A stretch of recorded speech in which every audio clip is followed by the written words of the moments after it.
Hello everyone, तो आपका स्वागत है मेरे चैनल एस्पायरेंट्स यूपीएससी आईएएस में। मैं आज आपको 27 फरवरी 2022 के द हिंदू का एनालिसिस देने वाली हूँ। फर्स्ट पेज पे ये वाला एक देख लीजिए आप, ये है कि आ डिस्टर्ब्ड इंडिया अब्सटेन्स फ्रॉम वोट। ठीक है, इसमें क्या है कि जो इंडिया है अलॉन्ग विथ चाइना और यूएई क्या हुआ है, स्ट्रेंड हुआ है। कहाँ से? यूनाइटेड नेशन सिक्योरिटी काउंसिल से एक रिजोल्यूशन था जो कि स्पॉन्सर्ड बाय यूएस था और अल्बानिया था सैटरडे को, और उसमें क्या हुआ कि को स्पॉन्सर्ड किया था नियरली 80 कंट्री को। ठीक है, इसमें क्या एक्सपेक्टेड ये है कि रिजोल्यूशन जो है उसको सपोर्ट इसमें 11 यूएनएससी के जो मेंबर्स हैं वो, ठीक है, इसमें ये था कि ये रिजोल्यूशन में सपोर्ट करने वाले हैं।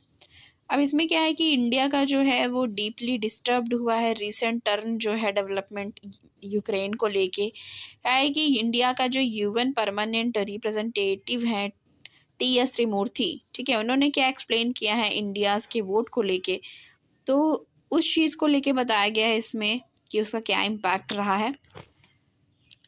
ठीक है, इसमें आप इसको अच्छे से पढ़ लीजिएगा। जैसे कि मैंने आपको बताया था कि हर संडे को एक साइंस टेक का पोर्शन होता है, जैसे आप इधर देखो, तो आज वाले में क्या पढ़ना है। आज में ये है कि ट्री ऑन फॉरेस्ट एज में grow faster than those inside. ठीक है, उसमें क्या है कि ये बता रहे हैं कि एफॉरेस्टेशन को लेके है और स्टोर हाउस को लेके, store house of the carbon को लेके क्या बोला है, ये जो बने होते हैं वो billions of square kilometre forest में बनते हैं वर्ल्ड के, और एक मेजर स्टोर हाउस होता है कार्बन का इसमें है। और इसमें क्या है कि इसका जो एस्टिमेट होता है 30% कार्बन इमिशन पे होता है, और जो फॉसिल फ्यूल इमिट करता है उसके बाद जो ऑब्ज़र्व होता है फॉरेस्ट के द्वारा, फॉरेस्ट में ऑब्ज़र्व हो जाता है और एक तरह का जो टेरेस्ट्रियल कार्बन सिंक बन जाता है, उसको लेके है ये पूरा। ठीक है, इसमें क्या है कि जो ट्री है वो ऑब्जर्व करती है कार्बन डाइऑक्साइड जो रिलीज करती है oxygen by way of photosynthesis. ये आपको पता ही है, ये तो स्कूल टाइम में ही पढ़ाया गया था कि ऑक्सीजन देती है और कार्बन डाइऑक्साइड लेती है। ठीक है, अब इसमें क्या है आगे देखते हैं।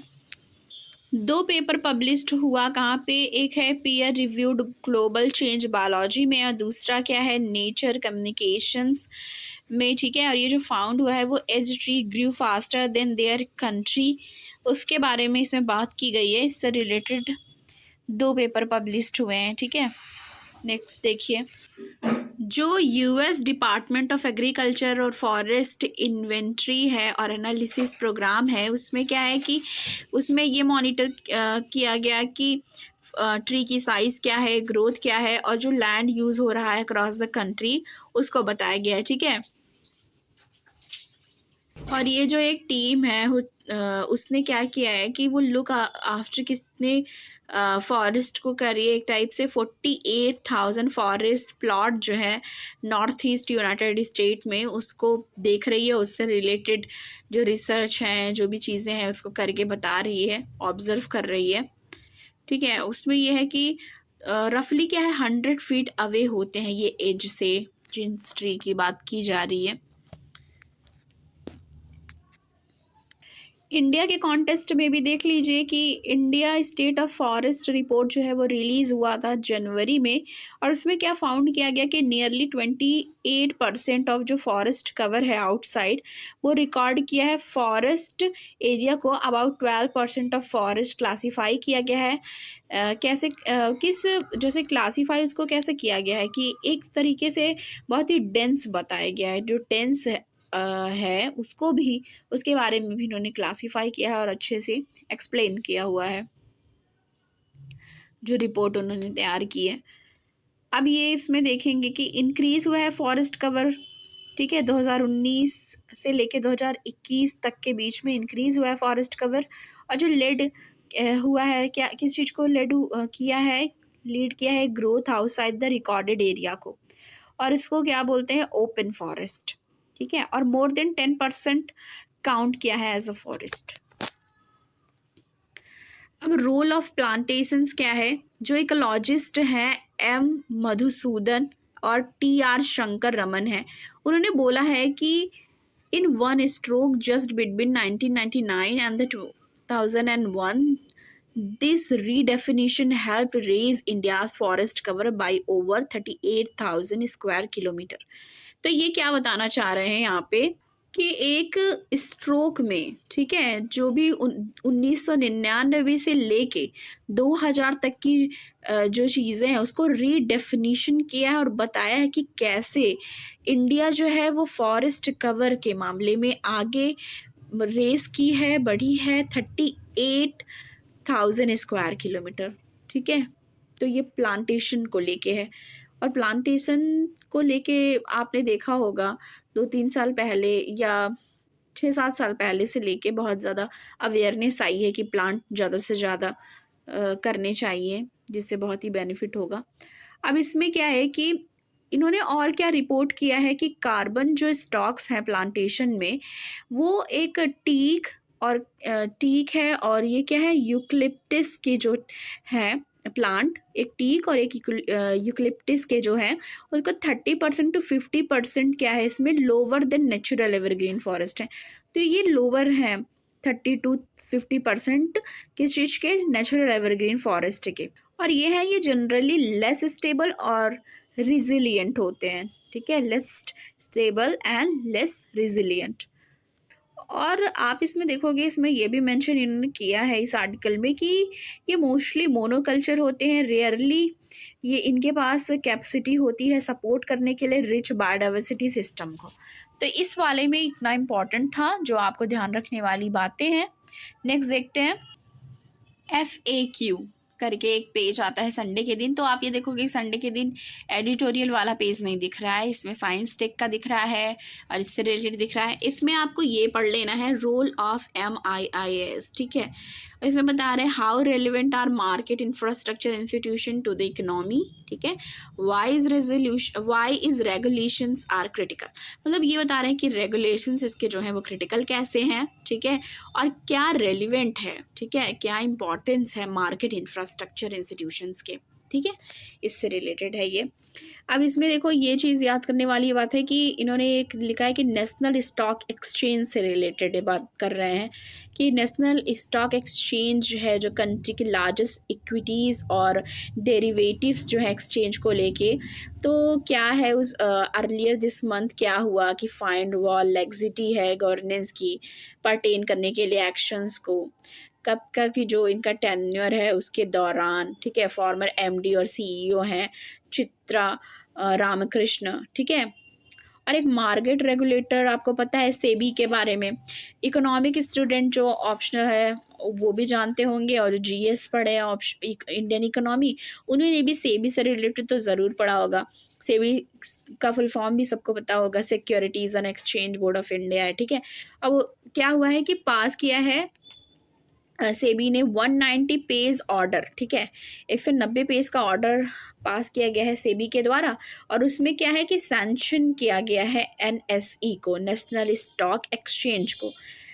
ये मिस रामकृष्णा जो है, ठीक है, और वो क्या है, वो प्रीडेसेसर हैं रवि नरेन के, फॉर्मर ग्रुप ऑपरेटिंग ऑफिसर, और आनंद सुब्रमण्यम जो कि अपॉइंट किए गए थे मिस रामकृष्णा। ठीक है, वो प्राइमरी मैटर को क्या करते, इन्वेस्टिगेट कर रहे थे।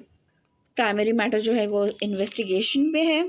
ठीक है, और फाइनेंशियल पेनाल्टीज़ भी इन पे लगाई गई हैं। और इसमें आप ये देखो नीचे ये चीज़ भी मेंशन है कि इस सब के कॉन्टेक्स्ट में ये एक ऑर्डर है कि सेबी ने क्या नोट किया है, सेबी नोटेड दैट कि NSE जो है, NSE मतलब नेशनल स्टॉक एक्सचेंज, वो एक सिस्टमिकली इम्पॉर्टेंट है, मार्केट है इम्पॉर्टेंट। ठीक है, इम्पॉर्टेंट मार्केट है इंफ्रास्ट्रक्चर इंस्टीट्यूशंस के लिए, MII के लिए। ठीक है, इससे रिलेटेड पूरा दिया हुआ है, आप इसको अच्छे से पढ़ लेना। ठीक है, सेम उसी पेज में ये भी है, Russia Ukraine conflict what history shows. ठीक है, अब इसमें देखो कि रशिया और यूक्रेन के कॉन्फ्लिक्ट जो चल रहा है, तो सब लोग ये जानना चाहते होंगे कि क्यों ऐसा हो रहा है, हिस्ट्री क्या है, क्या रिलेशन है। ठीक है, उसको लेके है।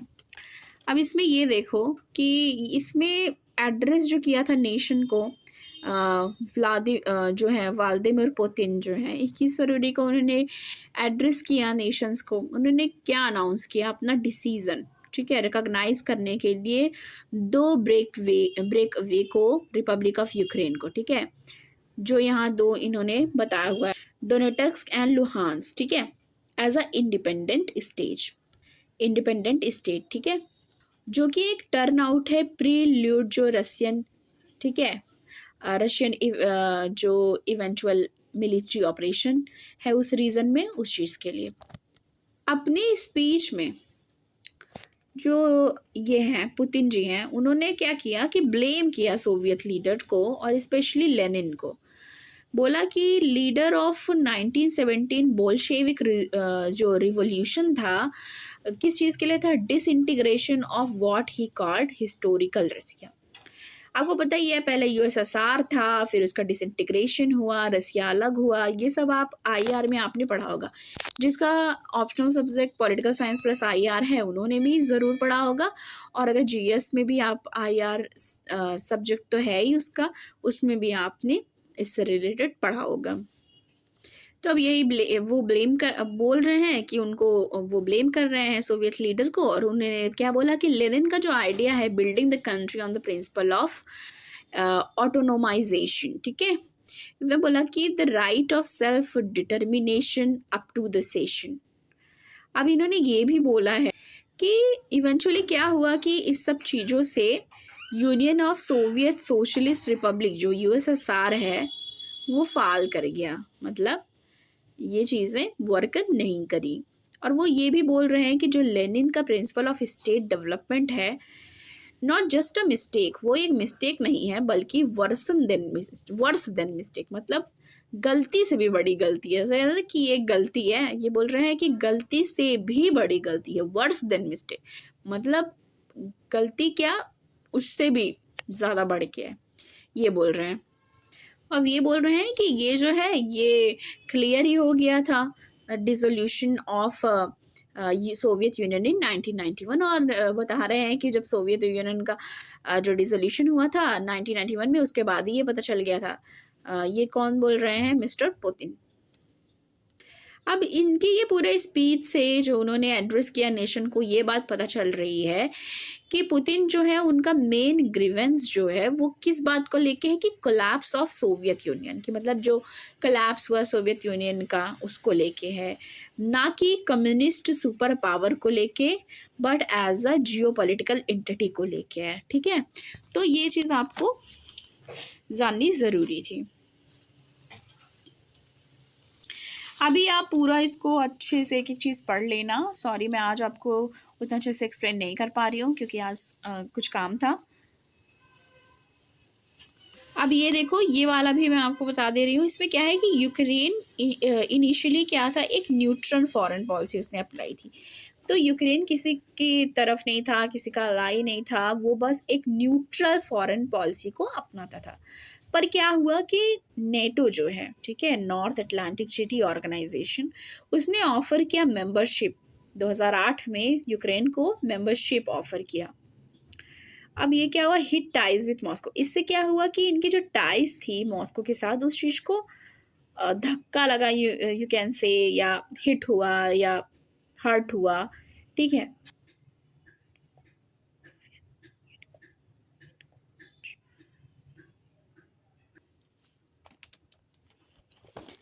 Why did Ukraine fall out with Russia?